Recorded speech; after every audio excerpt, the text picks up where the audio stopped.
എന്തേ ഈ നേരത്ത്? തമ്പുരാട്ടിക്ക് ദണ്ണ വല്ലാണ്ട് വെപ്രാളപ്പെടുന്നു. ഇന്ന് അമാവാസിയല്ലേ, പരിഭ്രമിക്കാനൊന്നുമില്ല. വലിയ ഒച്ച ഓക്കാനുവാ.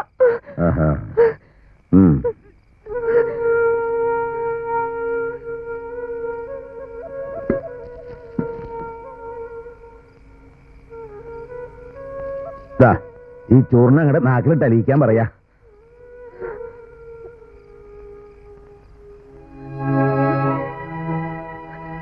ഇത് കൊടുത്താൽ മതിയും തിരുമേനി പറഞ്ഞു.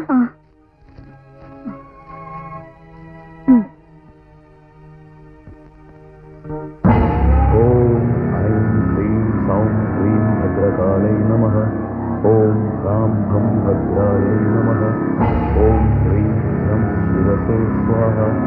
ഓം ധ്രൂം കാശിഖായൈ വൗഷൽ.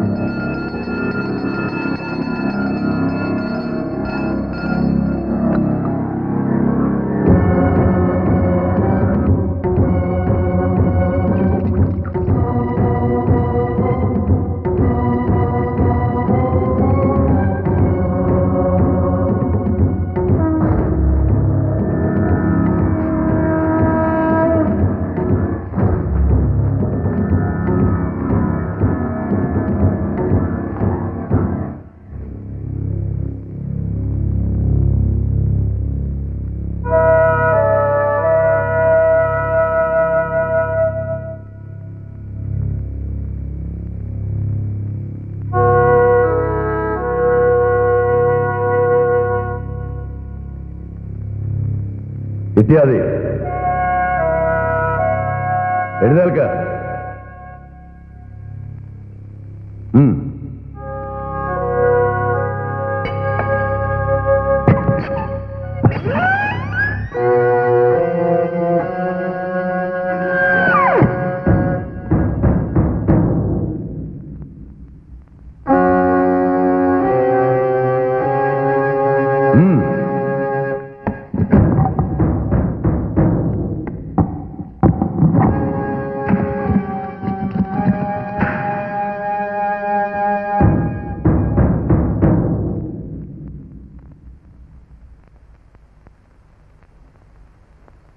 എല്ലാം തയ്യാറായി.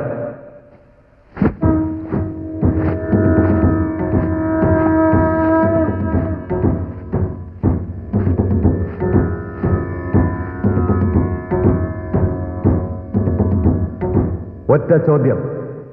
ഇലവങ്കോട് ദേശത്തെ നാടുവാഴിയായ എനിക്കെതിരെ ആളും പടയും കൂട്ടിയതിൽ മനസ്താപമുണ്ടോ? ഇല്ല. തരപ്പെട്ടാൽ ഇനിയും ഞാനത് ചെയ്യും. അമ്മേ മഹാമായേ, അവിടുത്തെ എളിയ ദാസനായ അടിയനെതിരെ പടയൊരുക്കം നടത്തിയ ഈ ശത്രുവിനെ ഞാനിതാ ബലിയർപ്പിക്കുന്നു. ഈ കുരുതി സ്വീകരിച്ച് ഈയുള്ളവനെ അനുഗ്രഹിക്കുമാറാകണം.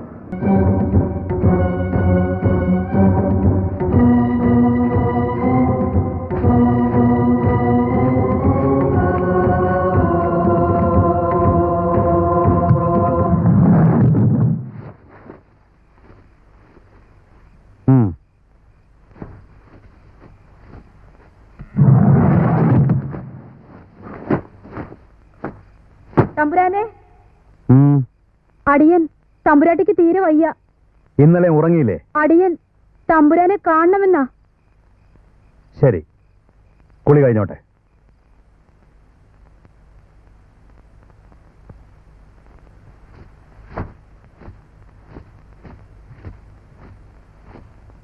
തമ്പുരാൻ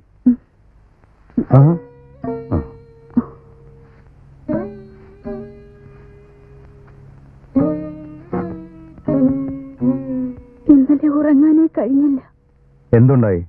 കണ്ണടച്ച ഓരോ ദുസ്വപ്നം. എല്ലാ അമാവാസയ്ക്കും ഇത് പതിവുള്ളതല്ലേ? പക്ഷേ ഇന്നലത്തെ പോലെ ഒരു രാത്രി ഉണ്ടായിട്ടില്ല. ഇന്നലെ എന്തേ വിശേഷിച്ച്? അത്രയ്ക്ക് ഭയങ്കരമായിരുന്നു സ്വപ്നം. വയറ്റിൽ കിടക്കുന്ന കുഞ്ഞിന് എന്തെങ്കിലും സംഭവിക്കുമെന്നാണ് എന്റെ പേടി. ആ പേടി വേണ്ട. പിന്നെന്തിനാ മഹാകാളിയെ ഞാൻ രാപ്പകൽ വാസിക്കുന്നത്? പക്ഷെ നിന്റെ അവസ്ഥ കാണുമ്പോൾ ഞാൻ അസ്വസ്ഥനാകുന്നു. നമ്മുടെ കുഞ്ഞിനെ ഇനി 6 മാസം ചുമക്കേണ്ടവളാണ് നീ. ഇപ്പൊ പേടി കൊണ്ട് മനസ്സിനെ പീഡിപ്പിച്ചാൽ അത് ശരീരത്തെ ബാധിക്കും. ആട്ടെ, മൂസിന്റെ മരുന്നുകൾ കൃത്യമായി കഴിക്കുന്നുണ്ടോ? ഇന്ന് രാവിലെ രാവിലെയും പുതിയൊരു ചൂർണം കൊടുത്തയച്ചു. അതും കഴിച്ചു. ഓ, മൂസിന്റെ ചികിത്സ പഴയ പോലെ ഫലിക്കുന്നുണ്ടോ എന്നാണ് എന്റെ സംശയം. അമ്മാളുവിന് എന്ത് തോന്നുന്നു? അങ്ങക്ക് അങ്ങനെ തോന്നുന്നുണ്ടെങ്കിൽ അത് ശരിയായിരിക്കാം. ഇല്ല, ഇക്കാര്യത്തിൽ യാതൊരു അലംഭാവവും പാടില്ല. ഇതിനുള്ളിൽ തുടിക്കുന്നത് ഇലവങ്കോട് ദേശത്തെ രാജാവിന്റെ ജീവനാണ്. അതിനെന്തെങ്കിലും പിണയാൻ ഞാൻ അനുവദിക്കില്ല. ഈ മലയാള ദേശത്തെ ഏറ്റവും വലിയ വൈദ്യനെ നമുക്ക് വിളിക്കാം. ഒട്ടും വൈകാതെ അതിനുള്ള ഏർപ്പാടാക്കാം. ഇന്ന് തന്നെ. വന്ദനം തിരുമേനി, വന്ദനം. കുറുങ്ങോടൻ എന്താ കാലത്തെ വന്ദനമായിട്ട്? കുറുന്തോട്ടി ഇല്ലാത്ത കഷായം ഇല്ലെന്ന് പറയും പോലെയായി കുറുങ്ങോടന്റെ കഥ. ഇലവങ്കോട് കോലോത്ത് എന്തിനും ഏതിനും ഈ കുറുങ്ങോടൻ തന്നെ വേണമല്ലോ. കാര്യസ്ഥനല്ലേ, അങ്ങനെ വേണമല്ലോ. അതുകൊണ്ട് തന്നെ കെട്ടി ഒരുങ്ങി കാലത്തെ ഇങ്ങോട്ട് വിട്ടത്. എന്താ വിശേഷിച്ച്? തമ്പുരാന് വൈദ്യൻ തിരുമേനി അടിയന്തരായിട്ട് തൃക്കൺ പാർക്കണോ അത്രേ. ഉടനെ കൂട്ടിക്കൊണ്ട് ചെല്ലാനാണ് കൽപ്പന. തല പോകുന്ന കാര്യമല്ല, തിരുമേനി പേടിക്കണ്ട. പേടിയോ? അതൊക്കെ എന്നേ പോയി. പോരെങ്കില് ഈ വയസ്സുകാലത്ത് ജീവനും കൊണ്ട് ഇവിടുന്ന് രക്ഷപ്പെടാമെന്ന് നിരീക്ഷിച്ചിട്ടില്ല. ഇപ്പോഴത്തെ കുന്തം അതാ. തമ്പുരാട്ടിക്ക് ഇത്തിരി കലശല. മറ്റൊന്നുമല്ല, ഓക്കാനവും വിമ്മിട്ടോ. അറിയാം. നേരവും കാലവും നോക്കാണ്ട് കെട്ടിലമ്മമാർ ഓരോന്നിന് തുനിഞ്ഞിറങ്ങിയ ഇങ്ങനെ ഇരിക്കും.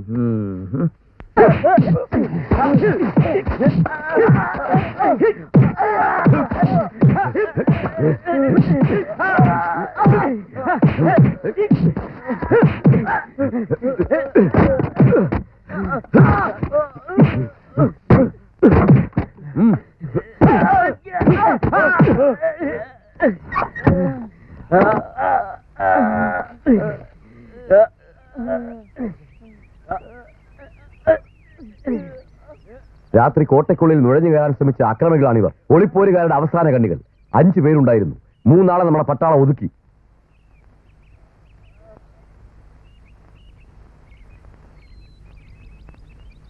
മൂസിനോടാവുമ്പോൾ മുഖവുര വേണ്ട. വൈദ്യർക്കറിയാമല്ലോ, അമ്മാളുവിന്റെ ആരോഗ്യം നാൾക്ക് നാൾ വഷളായിക്കൊണ്ടിരിക്കുന്നു. 3 മാസമേ ആയിട്ടുള്ളൂ. ഇപ്പോഴേ ഇതാണ് അവസ്ഥയെങ്കിൽ മൂസിന്റെ കഴിവിൽ എനിക്ക് വിശ്വാസമില്ലാഞ്ഞിട്ടല്ല. പക്ഷേ അമ്മാളുവിന്റെ അഭിപ്രായം കൂടി നോക്കണ്ടേ? ബാധയും ബോധക്കേടും കൊണ്ട് അവൾ ആകെ വലയുകയാണ്. പിറക്കാനിരിക്കുന്ന കുഞ്ഞിനെ കുറിച്ച് എനിക്കും ഉത്കണ്ഠയുണ്ട്. ആ ജീവനെ രക്ഷിച്ചേ തീരൂ. എന്തു വേണോന്ന് കൽപ്പിച്ചാൽ മതി. മറ്റൊരു വൈദ്യനെ അന്വേഷിക്കാമോ എന്നാണ്. ഞാനും നിരീക്ഷിച്ചിരുന്നു. ഇവിടെ ഉണർത്തിച്ചില്ലെന്നേ ഉള്ളൂ. മൂസിന്റെ അറിവിൽ ആരാ ഇന്ന് ജീവിച്ചിരിപ്പോൾ ഏറ്റവും വലിയ വൈദ്യൻ? മലയാളക്കരയിൽ അങ്ങനെ ഒരാളേ ഉള്ളൂ. പാലൂർ ദേശത്തെ അഗ്നിശർമ്മൻ, ജ്ഞാനി, മഹാസിദ്ധൻ, കീർത്തിമാൻ. ഞാനും കേട്ടിട്ടുണ്ട്. പാലൂർ ദേശം ഏത് ദിക്കിലാണെന്ന് തനിക്കറിയാമോ? അടിയൻ പാലക്കാട് രാജ്യത്തിൽപ്പെട്ട സ്ഥല. 6 ദിവസത്തെ വഴിയുണ്ടെന്നാ കേട്ടിരിക്കണേ. കൽപ്പിച്ചാൽ ഇന്ന് തന്നെ ആളെ വിടാം.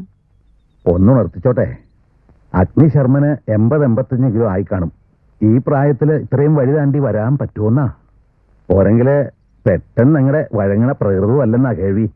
അത് കേൾവിയല്ലേ? ഇലവങ്കോട് ദേശത്തെ നാടുവാഴിയാണ് വിളിക്കുന്നത്. അവിടുന്ന് കൽപ്പിച്ചു എന്നറിഞ്ഞാൽ അഗ്നി ശർമ്മനല്ല, അഗ്നി ഭഗവാൻ വരെ എത്തും. താൻ ഒരു നീട്ട് തയ്യാറാക്കും. അടിയൻ. അതും കൊണ്ട് ഇന്ന് തന്നെ ഒരാൾ പാലൂർ ദേശത്തേക്ക് പോകട്ടെ. അടിയൻ.